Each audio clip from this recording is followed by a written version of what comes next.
आ जाओ चलो। तो यहाँ पर क्वेश्चन देखो, two vessel contain mixture of milk and water in the ratio इतना। पहले वाले में मेरे भाई दूध और पानी का अनुपात हमारे सामने इतना है, और दूसरे वाले में जो अनुपात है वो हमारे सामने इतना है। कहा गया in what ratio should be mix, इनको किस रेशियो में मिलावट किया जाए भाई, ठीक है, कि रिजल्टिंग मिक्सचर में अगर हम देखेंगे यहाँ पर तो मिल्क और वाटर का रेशियो इतना हो जाएगा।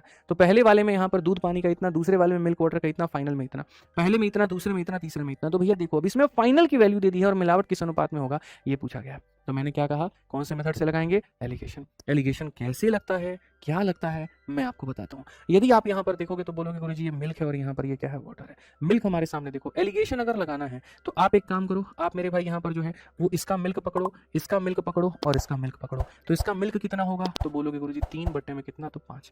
3 और टोटल लिखना है, 3/5। इसका मिल्क 7/10, तो यहाँ पर क्या हो जाएगा 7/10। और इसका मिल्क क्या हो जाएगा 5/8, तो यहाँ पर हो जाएगा मेरे भाई 5/8। ठीक है, तो ये हो गया हमारे सामने तीनों का तीनों, ये हो गया हमारे सामने भैया तीनों का तीनों। यहाँ पे आप चाहो तो milk upon total, milk upon total, milk upon total, या फिर water upon total, water upon total, water upon total, आप कुछ भी इसमें से लगा सकते हो। दोनों में से कोई भी आप लगा सकते हो और आप उसके आधार पे बना सकते हो। तो जैसे हमने मिल्क में बेहतर समझा और मिल्क में हमने एलिगेशन लगाया।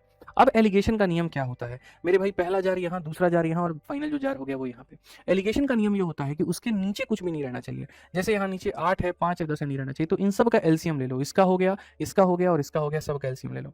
यदि तुम सबका एलसीएम लोगे तो तुम्हें पता है मेरे भाई यहाँ 5 का, 10 का, 8 का एलसीएम 40 होता है। तो सबको किससे गुना करो, 40 से। सबको किससे गुना करो, 40 से। सबको किससे गुना करो, 40 से। सबको गुना करो और देखो इतना मजा आएगा तुम्हें ना कि क्या ही कहे। 5 से जैसे काटोगे तुम 8 बार में मेरे भाई, 10 से काटोगे तुम 4 बार में, 8 से काटोगे तुम 5 बार में। तो अल्टीमेटली आपके सामने जो बन जाएगा वो क्या बन जाएगा, ये बन जाएगा हमारे सामने 24, ये हमारे सामने बन जाएगा 28 और ये हमारे सामने बन जाएगा 25। तो यदि तुम्हें रेशियो अब निकालना है कि किस रेशियो में मिलाया गया, तो देखो यहाँ 28 में से 25 घटा दो, कितना आ जाएगा 3, और 25 में से मेरे भाई 24 घटा दो, कितना आ जाएगा 1। तो रेशियो 3:1 और रेशियो 3:1, तो कौन सा ऑप्शन होगा, तो ऑप्शन नंबर सी फॉर का होना प्यार है।